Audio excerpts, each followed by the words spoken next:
Alors, bienvenue à tous et bienvenue à une autre vidéo en prévision du draft 2020 de Sport Lucide. C'est Alex au micro. On vous remercie beaucoup pour votre engagement la semaine passée sur le vote de quelle position vous vouliez voir. Donc, vous avez répondu à majorité la ligne offensive. Donc, c'est ce qu'on fait aujourd'hui. On vous invite à liker la vidéo, partager, commenter ce que vous pensez des prospects, qu'est-ce que vous voulez voir dans le futur pour Sport Lucide. Abonnez-vous à la chaîne si vous voulez aussi. Ça va nous faire plaisir d'avoir vos commentaires. Donc, on s'attarde aujourd'hui à la position de offensive tackle. Donc, je vais changer un petit peu le format, vu que O-line, c'est une position qui est un petit peu plus particulière, plus technique. On va s'attaquer au top 4. Donc, j'ai le top 4 de Pro Football Focus devant moi ici, mais le top 10 en fait. Mais on va s'attaquer aux 4 premiers, c'est-à-dire Andrew Thomas, Jedrick Willis, Tristan Wirfs et Josh Jones. Selon moi, c'est une position, c'est une catégorie à part. Après ça, on a un petit peu un draft. C'est 4 gars que je m'attends à voir partir ronde 1 for sure. Peut-être même top 20, dépendamment des besoins des équipes. Donc, on va regarder un peu ces 4 gars-là en comparaison, voir qu'est-ce qu'ils font bien, qu'est-ce qu'ils font moins bien en situation, pour se donner une idée un peu de la classe. Donc, ça va être un petit peu plus court pour chaque joueur, mais on va en avoir 4. Donc, ça va être à peu près 5 à 7 jeux par joueur pour évaluer leur capacité dans le futur. Donc, on va commencer par mon line numéro 1 de cette classe, qui est Andrew Thomas de Georgia, un gars de 6 pieds 5, 320 livres, un junior, donc qui sort un an avant. On va regarder, ça va être uniquement la première drive, honnêtement, contre LSU, qui n'a pas été une grande partie pour Georgia, mais on va voir que c'est vraiment pas de la faute à Andrew Thomas, parce qu'il a vraiment été très dominant au courant de la game, mais l'offensive de Georgia avec quelques limitations. Et on va le voir s'aligner contre un joueur qui est reconnu première ronde par certaines personnes, qui n'est pas pour moi, qui est Kelevon Chason de LSU, qui est un defensive end. Puis on va voir que contre un gars comme Andrew Thomas, il y a beaucoup de difficultés. Donc j'ai mis une vidéo à demi-vitesse, on va pouvoir y aller tranquillement, vu que O-line c'est quand même une position qui est assez technique, il faut le voir plus lentement. Donc, Andrew Thomas est tackle à gauche, donc à l'extrémité de la ligne. J'ai toujours pris un angle de vue que le tackle va être vers nous. Donc, quand l'offensive va vers notre gauche, bon, ben, Andrew Thomas est là au line le plus proche de nous, donc on peut mieux le voir. Donc, on va s'installer. Premier jeu, c'est un jeu de passe. Donc, un jeu de passe qui prend quand même un certain temps à se développer et Andrew Thomas est quand même capable de tenir son bout facilement. Donc, il va être en 1 contre 1 contre le defensive end qui est Kelevon Chason ici. Donc, on va laisser le jeu partir.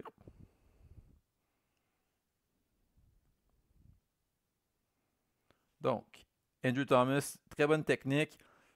Garde les mains basses, les pieds pas trop proches, un peu mais pas trop. Prêt à réagir. Chason va essayer un move vers l'intérieur, mais Thomas va facilement le contrer. Donc, on voit un excellent jeu de pied, une excellente capacité à reprendre la profondeur lorsqu'il a le besoin, à créer une séparation avec ses bras, mettre les mains à l'intérieur, permettre à son corps arrière de faire une passe. Donc, on va le revoir un petit peu. Donc, excellent pour Thomas. On va le revoir. Donc, Chason essaie un move à l'intérieur. Thomas, très capable de reprendre sa position, rester bas et permettre à From d'effectuer une bonne passe. Donc, ça, j'aime vraiment ça de la part de Thomas. Prochain jeu, ça va être un swing pass, mais ça va être un bloc agressif de la part de Thomas. Donc, on va voir ça aller ici, donc au bas de l'écran. Donc, il s'installe. Donc, la passe va aller ici. Donc, ce jeu n'est pas de son bord, mais on voit qu'il est vraiment capable de créer beaucoup de mouvements contre un D-line. Garde son bloc, continue, agressif, laisse pas ce D-line-là potentiellement aller en poursuite. Un bel effort, continue. Tout ce qu'on veut voir. Le jeu d'après, une autre passe. Donc Thomas, encore un excellent pass rush, garde ses mains basses, prêt à prendre contact contre le defensive end. Perd pied defensive end, donc on voit qu'il est capable de mettre les gars au sol. Donc aucun problème là. On voit que c'est pas lui qui cause le sac. Jason ne fait absolument rien. On peut le revoir rapidement. Donc un bon pass set, un bon footing, met ses mains rapidement. Le D-line tombe à terre, aucun problème. Prochain jeu, vraiment une domination encore. Donc, c'est Andrew Thomas contre Jason encore. Sur une passe. Met ses mains sur lui et on voit des mains puissantes. D-line trop agressif. Se fait mettre à terre. Et Thomas termine le bloc avec un bon vieux pancake. Un jeu plutôt humiliant pour Jason, mais un jeu qui est vraiment à l'avantage de Thomas. J'aime vraiment comment il est capable de exploiter l'agressivité d'un D-line contre lui. Pas se faire battre de vitesse malgré que c'est un gros bonhomme, 320 livres. Aucun problème là. Prochain jeu. C'est une capacité qui est importante chez un O-line.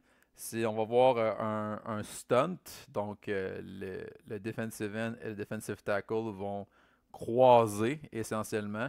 C'est important pour un O-line de bien reconnaître cette tendance pour pas pour pas chasser le D-line qui s'en va, rester à sa place.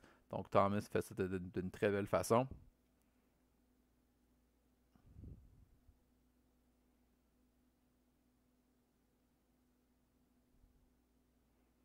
Donc, il recule. Donc, on va voir les D-line qui vont comme se croiser ici. Lui va aller à l'intérieur, lui va revenir ici. Ou le contraire, désolé. Donc, le defensive tackle. Donc, Thomas ne va pas après le numéro 18. Quand il passe, il reste solide, met son D-line devant lui. C'est pas un bloc qui est difficile quand tu le vois venir, mais c'est quand même un bloc qui est important de reconnaître. Il y a de la discipline, de garder sa jambe intérieure avec le plus de poids dessus pour ne pas se faire driver. Il n'y a personne qui rentre. Puis c'est essentiellement, ça aurait dû être une passe complétée. Je pense que c'est une incomplète touche à terre, mais c'était un beau jeu. Une 59. Donc, il va reconnaître le blitz, donc il y a un peu un overload de son côté, donc ça dépend est-ce que lui rentre ou est-ce que c'est le D-line qui rentre. Finalement, les deux rentrent, mais la protection va slider vers lui, reconnaît le blitz, met ses mains dessus, aucun danger pour Fromm, ce qu'on appelle un wash. Donc, suit le edge vers l'extérieur, l'aide finalement à poursuivre sa course sans avoir de danger. Un bon blitz recognition. Dernier jeu pour Thomas. Donc, se fait un petit peu battre à l'intérieur, ce qui peut arriver, mais est capable de bien se reprendre. Donc, il est ici. Donc, on voit, techniquement, il est battu ici un petit peu trop par en avant, un petit peu trop le poids sur ses orteils plutôt que sur ses talons, mais démontre la force du haut du corps pour juste se replacer et permettre à son QB de se déplacer dans la pochette. Donc, quand même, un bel exemple d'athlétisme et de la O-line de Georgia de ne pas laisser le rush rentrer. Donc, Andrew Thomas, mon O-line numéro 1, il fait vraiment tout bien. Bon, on n'a pas vu beaucoup de jeux au sol, mais très bon au sol aussi. Donc, ce serait mon O-line numéro 1 off the board. Deuxième O-line, ça va être Jedrick Willis de Alabama. 6 pieds 5, 320, un junior, donc essentiellement le même O-line qu'Andrew Thomas physiquement. Semblable, ils ont quand même les mêmes forces. Je pense qu'au sol, Jedrick Willis est un petit peu meilleur. On va le voir sur le premier jeu qu'on voit. Donc, c'est 4e et 1. Donc, Jedrick Willis est tackle à droite. Donc, c'est peut-être sa position pour la NFL. Peut-être pas un tackle à gauche. Donc, il est ici. Donc, on a comme deux tight ends ici. Le tackle est ici. Donc, c'est 4e et 1. Donc, on a besoin d'un gros jeu au sol. On va voir que Jedrick Willis est capable de vraiment repousser un D-line. Donc, on va partir le jeu. Le D-line se tasse. Willis part avec une bonne technique, plus bas que lui, plus fort que lui et le met au sol. On a un petit bug. On va voir Willis qui pousse le D-line au sol et en plus monte sur le linebacker. Donc il bloque essentiellement deux gars. C'est un bloc qui est très impressionnant pour moi. Vraiment solide. Une bonne technique, beaucoup d'agressivité. On voit qu'il veut vraiment aller gagner les verges pour ses porteurs de ballon. Donc ça, j'aime vraiment ça. Prochain jeu.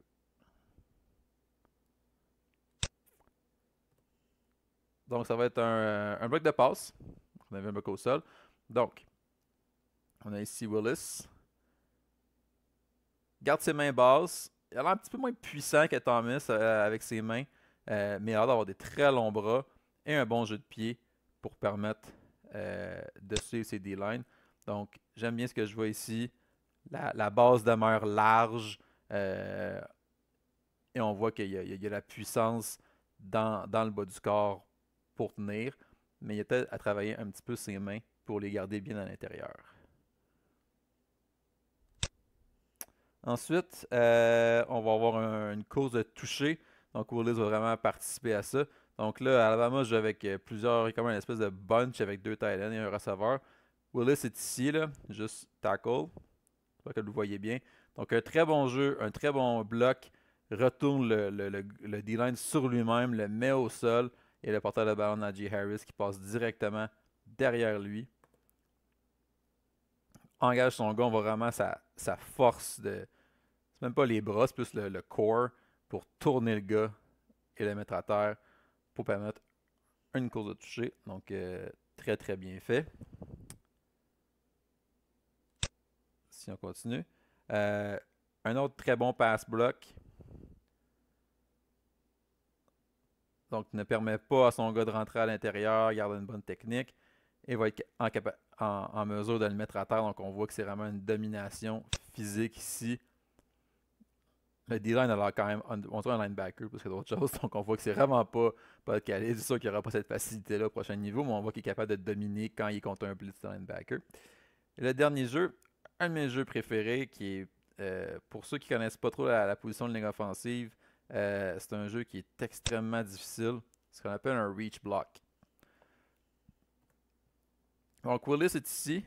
Il va vouloir aller reacher le D-line qui est là, qui est à sa gauche, qui est à son extérieur. Donc, ça prend vraiment beaucoup d'athlétisme.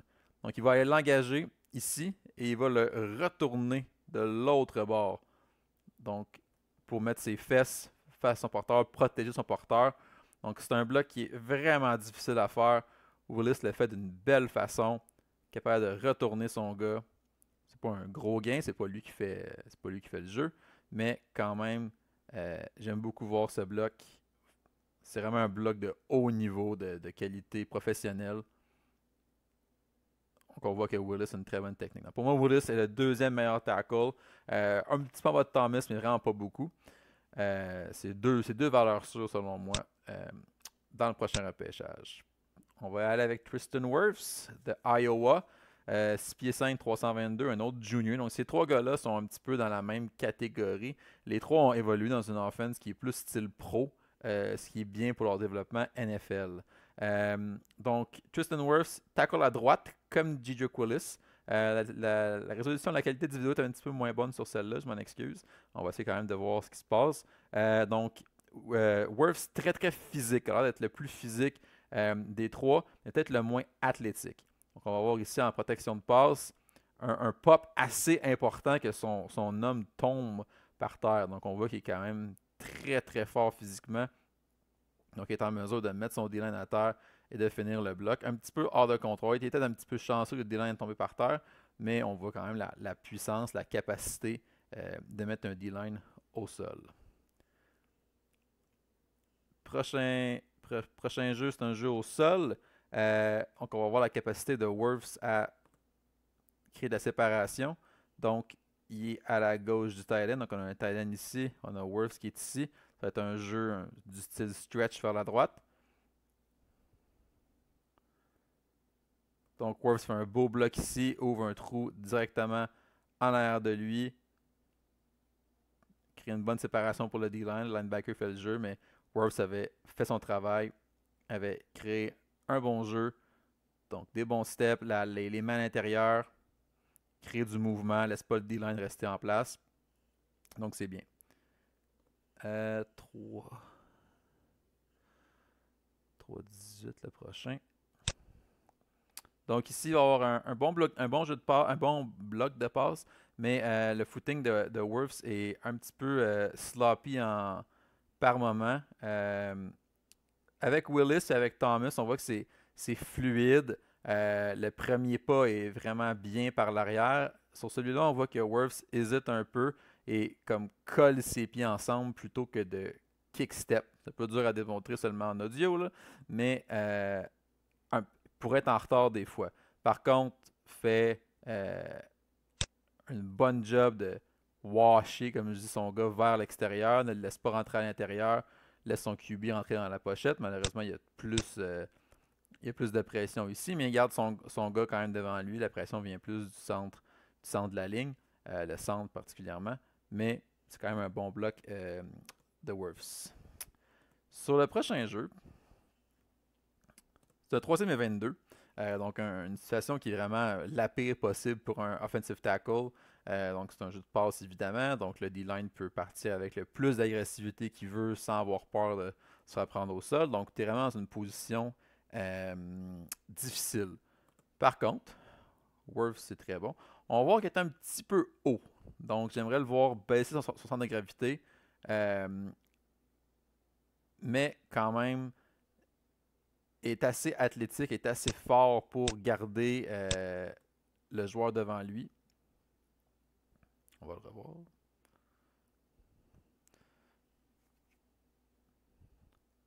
Donc, quand il sort de son stance, je le trouve un peu haut. J'aimerais le voir descendre. Et j'aimerais avoir ses pieds un petit peu moins collés que ça.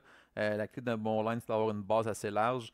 Capable de se reprendre quand même. Mais contre un D-line plus athlétique, ça pourrait lui coûter plus cher. On va voir quelques exemples qui sont un petit peu plus négatifs.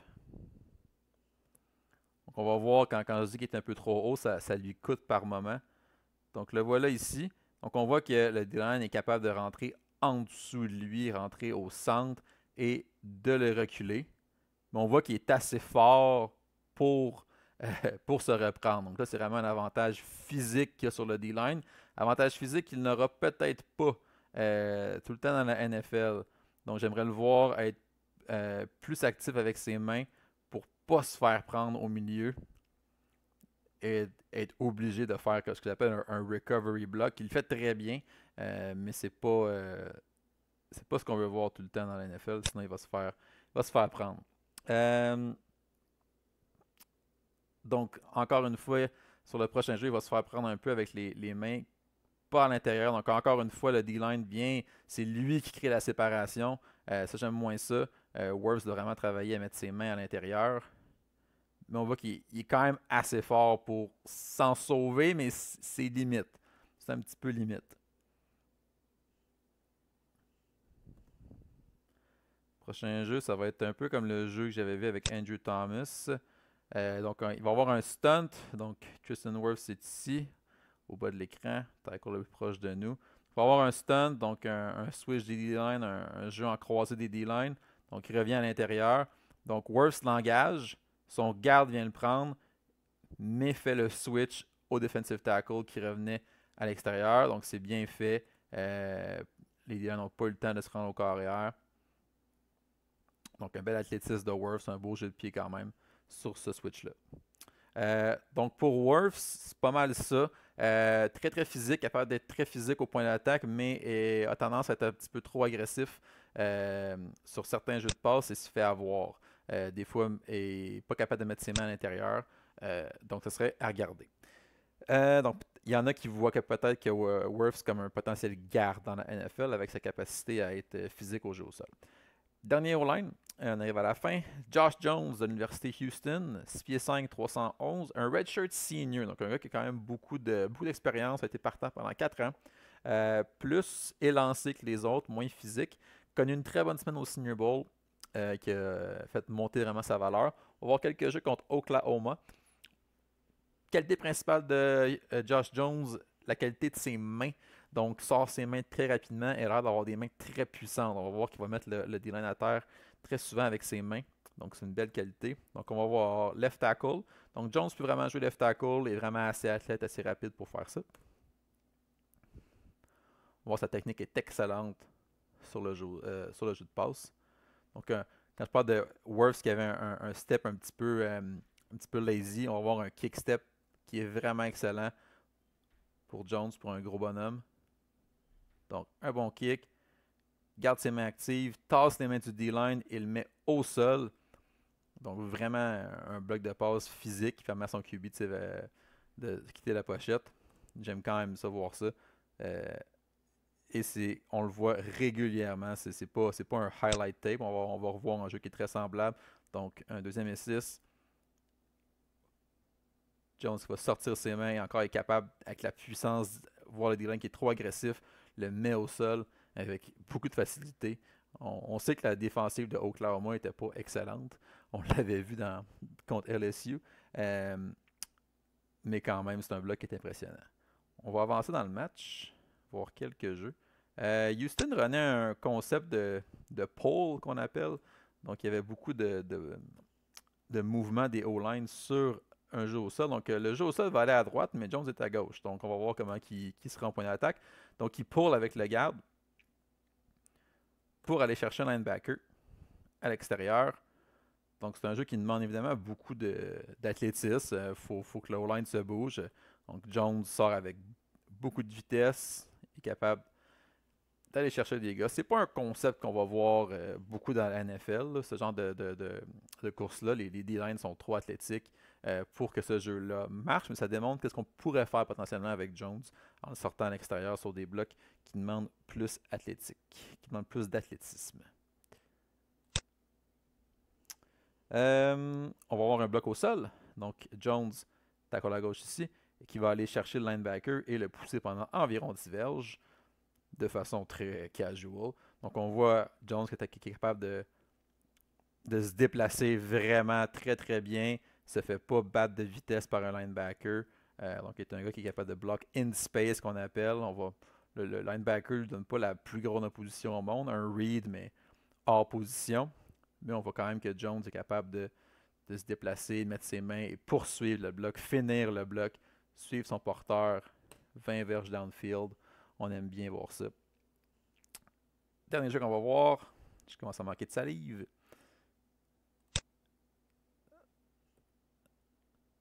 Donc, jeu au sol, jeu de passe par contre. Donc, il est tackle à gauche ici, donc je ne l'ai pas mis le plus proche possible. J'avais un manque de jeu. Donc, tackle à gauche. Donc, le D-line va essayer d'y passer un move à l'intérieur. Donc, il set up à l'extérieur en premier pour revenir à l'intérieur.